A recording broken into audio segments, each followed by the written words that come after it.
어릴 때 교회 주일학교를 다닐 때 꼭 크리스마스에만 교회에 가는 친구들이 있었습니다. 크리스마스가 되면 선물도 주고 맛있는 것도 먹을 수 있으니까 1년 내에 교회 안 가다가 꼭 크리스마스만 되면 교회 가는 친구들이 있었죠. 그리고 눈치가 좀 빠른 친구들은 3, 4월에 있는 부활주일에도 교회를 갔습니다. 삶은 계란을 먹을 수 있었기 때문입니다. 물론 지금에야 먹을 것이 부족함이 없기 때문에 고작 삶은 계란 한두 개 먹으러, 고작 초콜릿 한두 개 먹으러 교회에 오는 사람은 없겠습니다마는 그 옛날에는 그랬던 것 같습니다. 그러면 이렇게 12월이 되면 성탄절이 되고 봄이 되면 부활절이 되는 것은 어떻게 결정되었을까요? 안타깝게도 성경에는 예수님이 이 땅에 오신 날짜와 예수님이 부활하신 날짜가 기록되어 있지 않습니다. 계절을 알 수가 없는데 말입니다. 지금으로부터 약 한 1500년 전에 교회가 교회력이라는 것을 만들면서 그렇게 12월을 크리스마스로 또 봄에 부활절이 있는 것으로 결정을 했습니다. 그럼 이 교회력이 무엇이냐? 교회가 1년 동안 지켜야 될 절기들을 시즌별로 다 묶어놓은 것을 교회력이라고 합니다. 지난주일에 우리가 추수감사주일을 보냈는데 추수감사절의 역사는 대략 한 350년 전에 시작되었다면 이 교회력의 역사는 1500년이나 되었으니 추수감사주일에 비할 바가 되지 못하지요. 그러면 이 교회력으로 따져볼 때 새해가 언제 시작되는 줄 아십니까? 바로 오늘 11월 30일이 아니라 대림절 첫째 주일이 교회력에 의하면 새해의 시작이 됩니다. 그래서 오늘로부터 시작하여 4주간의 대림절 동안 대림절을 보내고 또 그 다음에 성탄절이 있고 그렇게 1년의 시간이 흘러가게 됩니다. 그러면 대림절이 무엇이냐? 예수께서 이 땅에 오시는 성탄을 기다리는 시즌이 바로 이 대림절의 4주간입니다. 그래서 한번 알아보았습니다. 대체 왜 이 4주간의 대림절을 교회력의 1년의 시작으로 잡았을까 하고 말입니다. 왜 그런가 보았더니 바로 예수님의 이 땅에 오심이 우리에게 새로운 시작이 되었기 때문에 이 대림절을 교회력의 시작으로 인정했던 겁니다. 예수님의 오심으로 인하여 우리들이 새로워졌기 때문입니다. 연도를 표시할 때 기원 전을 BC, 기원 후를 AD라고 표시하죠, 보통. 그래서 BC 몇 년, AD 몇 년 이런 식으로 표시하죠. 그럼 이 BC와 AD의 의미가 무엇인 줄 아십니까? BC는 Before Christ, 예수님께서 오시기 전을 말합니다. 그럼 AD는 농담처럼 After Christ라고 이야기하는데 그게 아니라 아노 도미니, 곧 주님의 해, 곧 예수께서 다스리고 있는 때를 아노 도미니라고 부릅니다. 곧 BC와 AD는 무엇으로 인하여 구분되는가? 성탄, 예수님의 오심으로 인하여 구분됩니다. 인류의 역사가 BC와 AD로 구분됩니다. 왜? 예수님의 오심이 우리에게 새로운 희망이기 때문입니다. 예수님의 오심이 우리에게 새로운 시작이 되기 때문입니다. 저는 그래서 바라기는 저와 여러분들에게도 예수님의 이 땅에 오심이 우리에게 새로운 희망이 될 수 있기를 바랍니다. 이 땅에 오신 예수만이 우리에게 희망이기 때문입니다. 다른 데에 희망이 있지 않기 때문입니다. 그래서 이 대림절을 시작하는 대림절 첫째 주일에 우리가 예수님을 기다리는 희망을 갖게 되기를 바랍니다. 신곡이라는 작품을 아십니까? 소설이라고도 하지만 어찌 보면 대하 서사시와 같은 글이 바로 신곡인데 이 신곡은 지금으로부터 약 한 700년 전쯤에 이탈리아의 단테라는 사람이 만든 작품입니다. 이 작품 속에서 이 단테라는 사람은 자신이 주인공이 되어서 지옥을 여행하고 연옥을 여행하고 천국을 여행하는 이야기를 기록해 놓았는데 그것이 바로 신곡입니다. 그렇다고 하여 이것이 흔히들 옛날에 테이프로 들어봤으면 직한 그런 무슨 천국 체험을 이야기하는 것은 당연히 아닙니다. 그런 걸 이야기하고자 함이 아니라 지옥과 연옥과 천국의 여행을 통하여 이 땅을 살아가는 우리들의 구원의 여정이 어떤가를 알려주고자 하는 것이 바로 이 단테가 신곡을 기록한 목적입니다. 그래서 이 신곡을 보면 마치 삼위일체를 상징하는 것처럼 천국, 지옥, 연옥, 천국 이렇게 세 편으로 구성되어 있는데 이 첫 번째 시작되는 지옥 편에 보면 단테가 지옥 문 앞에 서서 지옥 문 앞에 있는 표지판을 보게 됩니다. 그래서 그 지옥 문 앞에 표지판에 무엇이라고 써 있는지를 이 신곡에 기록되어 있는데 이렇게 기록되어 있습니다. 여기에 들어오는 너희는 모든 희망을 버려라. 지옥에 다다른 자여, 희망을 버려라 영원히. 그러니 이 단테라는 사람은 신곡을 지으면서 지옥에 가면 아무런 희망이 없을 것이다 하는 것을 말하고자 함과 동시에 무엇을 말하고자 함이냐, 이 땅을 살아가면서도 희망이 없다면 지옥을 사는 거다 마찬가지다 하는 것을 알려주고자 함입니다. 그와는 반대로 절망적인 상황을 살아갈지라도 희망을 갖고 있으면 치유와 회복의 가능성이 있다 하는 것이 바로 이 단테의 신곡에서 우리에게 알려주는 것입니다. 그렇다면 우리가 희망을 가져야 하겠습니까? 아니면 포기하고 절망해야겠습니까? 뻔한 것을 자꾸 질문하고 있습니다. 우리 교회에 이제 수십 번 항암 치료 받은 분이 있습니다. 오늘도 같이 예배를 드리고 계신데 한 번도 견디기 힘든 그 항암 치료 키모를 어떻게 버티실까 하는 그런 생각을 저는 볼 때마다 하게 됩니다. 그런데 그 분이 저를 만날 때마다 하시는 이야기가 있습니다. 괜찮습니다. 이겨낼 수 있습니다. 항상 그렇게 이야기합니다. 바로 이것이 희망입니다. 여기가 끝이 아니라고 말입니다. 그리고 반대로 단테의 신곡에 나오는 것처럼 희망이 없다면, 소망이 없다면, 기대가 없다면 이 땅을 살아가도 지옥을 사는 거나 마찬가지인 것입니다. 그러니 바라기는 우리 모두가 희망을 가지시기를 바랍니다. 소망을 가지시기를 바랍니다. 여기서 끝이 아니라는 것을 기대하시기 바랍니다. 예수님은 희망을 놓지 않았던 사람들을 여럿을 만나셨습니다. 그 중에 한 명이 12해 동안 혈루증을 앓아왔던 여인이었습니다. 마가복음 5장 25, 26절에서는 이 혈루증 앓은 여인의 모습을 이렇게 설명하고 있습니다. 12해를 혈루증으로 앓아온 한 여자가 있어 많은 의사에게 많은 괴로움을 받았고 가진 것도 다 허비하였으되 아무 효험이 없고 도리어 더 중하여졌던 차에. 이 여인의 상태가 상상이 되십니까? 12년 동안 같은 병을 앓아왔는데 조금도 진전이 없는 겁니다. 조금도 회복되지 않는 겁니다. 전혀 차도가 없는 병을 12년 동안 달고 사는 사람의 마음이 어떨 것 같습니까? 온갖 방법을 다 써보고 의사란 의사는 다 만나봐도 병이 나아지기는커녕 그대로인 그 인생이 어떨 것 같으십니까? 온갖 방법을 다 써봐도 병에 차도가 없는 겁니다. 요즘에는 지금 보험이라도 들 수 있죠. 그 당시에 보험이 있었겠습니까? 의사를 만날 때마다 돈을 지불해야 했습니다.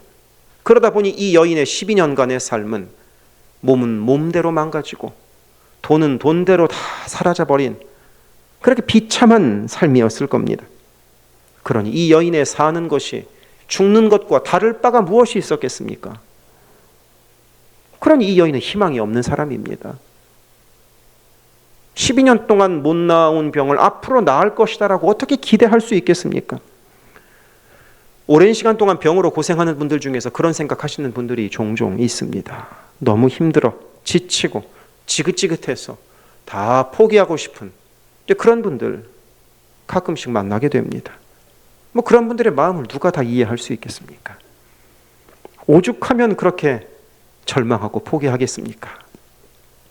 그런데 이 마가복음 5장에 나오는 혈루증에 걸린 여인은 희망의 끈을 놓지 않았습니다. 그래서 예수의 소문을 듣게 되자 나도 나을 수 있다고 이 여인은 기대했습니다. 그래서 희망을 갖고 예수를 찾아갔습니다. 그녀의 희망 섞인 바람이 누가복음 5장 28절에 이렇게 기록되어 있습니다. 이는 내가 그의 옷에만 손을 대어도 구원을 받으리라 생각함일러라. 그녀는 예수의 옷자락에만 손을 대어도 나을 수 있겠다는 희망을 가졌습니다. 소망을 가졌습니다.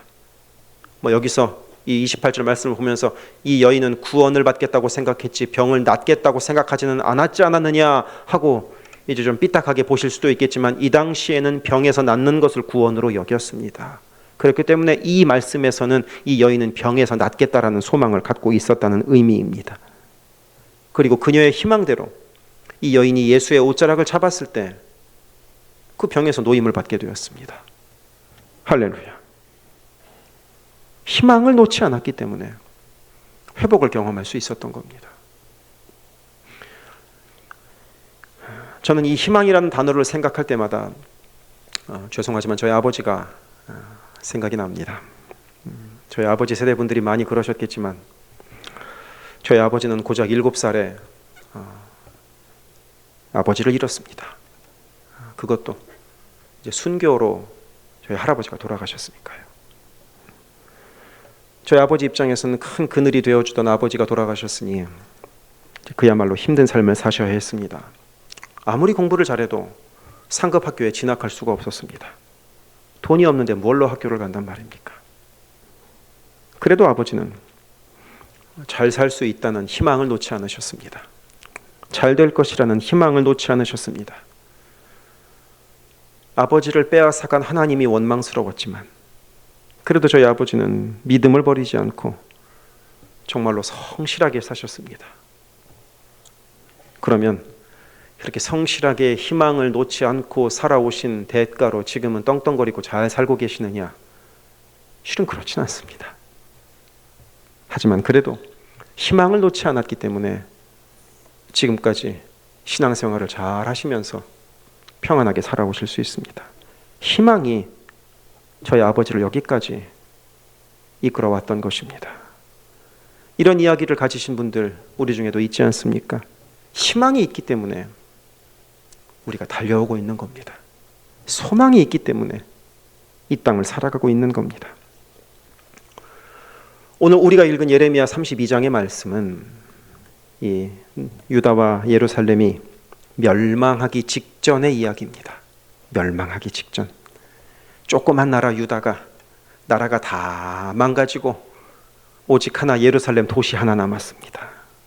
그리고 예루살렘 도시 주변은 그 당시 최강대국이었던 바벨론이 물샐 틈 없이 포위하고 있습니다. 그 나라가 멸망하기 직전이었습니다. 게다가 하나님께서는 예레미야 33장 5절에서 이렇게 말씀하십니다. 내가 나의 노여움과 분함으로 그들을 죽이고 그들의 시체로 이 성을 채우게 하였나니 이는 그들의 모든 악행으로 말미암아 나의 얼굴을 가리어 이 성을 돌아보지 아니하였습니다. 여기서 그들이 누구냐? 바벨론이 아니라 이스라엘 백성들입니다. 곧 하나님께서는 이스라엘 백성들의 범죄로 인하여 이스라엘 백성들을 멸망시키기로 이미 작정하셨다는 겁니다. 곧 이 말씀에 의하면 나라가 바벨론에 의하여 무너지는 것이 하나님의 뜻이라는 겁니다. 아니, 내 나라가 망하는 게 어떻게 하나님의 뜻이 될 수 있습니까? 내 나라가 잘 되고 내 나라가 번성하여 부국해지는 것이 하나님의 뜻이어야 하지 내 나라가 망하는 것이 어떻게 하나님의 뜻이 될 수 있습니까? 그런데 신기하게도 하나님의 뜻은 이스라엘이 멸망하는 데에 있었고 예레미야는 바로 이 하나님의 뜻, 곧 우리나라가 멸망하는 것이 하나님의 뜻이다 라고 예레미야는 선포해야만 했습니다. 희망이 아니라 절망과 패배를 예레미야는 선포해야만 했습니다. 그러니 예레미야는 얼마나 많은 어려움을 겪었을지 상상이 되지 않습니까? 예레미야의 인생은 참으로 고달팠습니다. 감옥에 갇히기도 여러 번이었고 살해의 위협을 당한 것도 한두 번이 아니었습니다. 하지만 하나님은 그런 가운데에서도 그런 절망적인 말씀만 하시는 것이 아니라 그런 패배하고 멸망할 말씀만 하시는 것이 아니라 심판하신 후에 새로운 희망을 말씀하시는 분입니다. 그러면 그런 새로운 희망이 무엇인가? 예레미야 33장 2절과 3절에서 우리 하나님께서 이렇게 말씀하셨습니다. 이를 행하시는 여호와, 그것을 만들며 성취하시는 여호와, 그의 이름을 여호와라 하는 이가 이와 같이 이르시도다. 우리 3절은 같이 한번 읽읍시다. 시작. 내가 알지 못하는 크고 은밀한 일을 내게 보이리라. 아멘. 비록 나라가 멸망하는 것이 하나님의 뜻이었지만 거기서 끝나는 것이 아니라 하나님께 부르짖으면 하나님께서 응답하실 것이고, 하나님께 부르짖으면 우리가 알지도 못했던 은밀한 일을, 놀라운 일을 하나님께서 보여주시겠다는 것입니다. 절망 가운데에서도 하나님은 그런 소망을 이스라엘 백성들에게 주고 계셨던 겁니다. 여전히 바벨론 군대는 개미 한 마리 빠져나오지 못하도록 예루살렘을 포위하고 있습니다. 그러니 도망갈 곳도 없습니다. 우리의 목숨을 앗아가고자 칼을 겨누고 있지만, 그럼에도 하나님은 그 패배를 넘어서서, 그 절망을 넘어서서 새로운 소망을 가지라고 이스라엘 백성들에게 말씀하고 계셨던 것입니다. 그런데 여기서 기억해야 될 것은, 우리가 반드시 확신해야 할 것은, 그 크고 은밀한 일, 곧 하나님이 주고자 하시는 새로운 소망은 먼저 패배와 절망을 통과해야 얻을 수 있다는 사실이었습니다. 심판으로 끝나는 것이 아니라 심판이 지나고 나서 새로운 회복이 임할 것이라는, 바로 이것이 중요합니다. 그래서 33장 6절에서 하나님이 이렇게 말씀하십니다. 그러나 보라, 내가 이 성읍을 치료하며 고쳐 낫게 하고 평안과 진실이 풍성함을 그들에게 나타낼 것이며, 곧 너희 죄 때문에 이 바벨론에 의하여 이 예루살렘이 멸망할 것이지만 치료해 줄 것이다. 고쳐 낫게 해줄 것이다. 지금은 저 바벨론이 우리를 감싸고 있는 두렵고 불안한 상황이지만, 그럼에도 하나님께서 앞으로 평안을 주실 것이다. 이어서 33장 12절에서는 또 이렇게 말씀하십니다. 만군의 여호와께서 이와 같이 말씀하시니라. 황폐하여 사람도 없고 짐승도 없던 이곳과 그 모든 성읍에 다시 목자가 살 곳이 있으리니 그의 양떼가 눕게 할 것이라. 바벨론이 예루살렘을 무너뜨리면 그때부터 예루살렘은 사람 하나 살지 못하는 곳이 될 것이었습니다. 실제로 그렇게 됐습니다. 하지만 그곳에 다시 사람 살 곳이 되게 해주겠다 하고 하나님께서 소망을 이어서 말씀하시는 것입니다. 비록 지금은 죄악으로 인하여 멸망할 수도 있지만 분명히 하나님께서 회복시키실 것이니 그 하나님의 회복을 희망하라고 말입니다. 그리고 그런 하나님이 회복하시는 회복에 대한 희망이 절정으로 연결되어 있는 것이 바로 우리 오늘 함께 읽은 33장 15절의 말씀입니다. 그날 그때 내가 다윗에게서 한 공의로운 가지가 나게 하리니 그가 이 땅에 정의와 공의를 실행할 것이라. 여기서 한 공의로운 가지가 나겠다 하는 것은 다윗 왕조의 왕이 새롭게 태어나게 해주겠다는 것입니다. 곧 다윗 왕조에서 새로운 왕이 태어나서 그 왕이 영원히 나라를 다스릴 텐데 그게 진짜 회복의 나라일 것이다 하고 말입니다. 그래서 16절에서 이렇게 말씀하십니다. 그날에 유다가 구원을 받겠고 예루살렘이 안전히 살 것이며 이 성은 여호와 우리는 우리의 의라는 이름을 얻으리라. 진짜 왕이 오셔서 우리를 구원하시고 우리를 안전히 통치하시는 때가 올 것이라고 예레미야 선지자는 예언하는 것입니다. 그러면 그 진짜 왕이, 다윗의 후손에서 태어난 진짜 왕이 누구입니까? 여러분도 아시는 것처럼 예수 그리스도입니다. 예수께서 이 땅에 오심으로 인하여 진정한 왕국이 회복된 것입니다. 그래서 우리의 12월의 암송구절인 누가복음 2장 11절에서 천사가 이렇게 이야기했던 것입니다. 우리 같이 한번 읽읍시다. 시작. 곧 그리스도 주시니라. 아멘. 다윗의 동네에 다윗의 후손으로 구주가 나셨다. 바로 예수께서 그런 구주로 오셨다는 것입니다. 예수께서 오심으로 진짜 회복이 이루어졌다는 겁니다. 우리가 살고 있는 이 시대는 안타깝게도 절망적입니다. 희망이 보이지 않습니다. 좋아 보이는 뉴스가 눈을 씻고 찾아볼래도 별로 없습니다. 지난 한 주간 뉴스를 보면서 이 미국에서 안타깝게도 좋은 소식이라고는 하나도 없는 것 같습니다.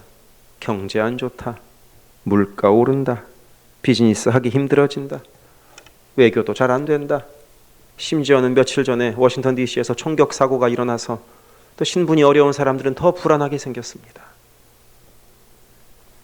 왜 이렇게 안 좋은 소식이 많을까요? 왜 이렇게 이 땅에 문제가 많을까요? 바로 이 땅을 향한 하나님의 경고입니다. 똑바로 살라고 말입니다.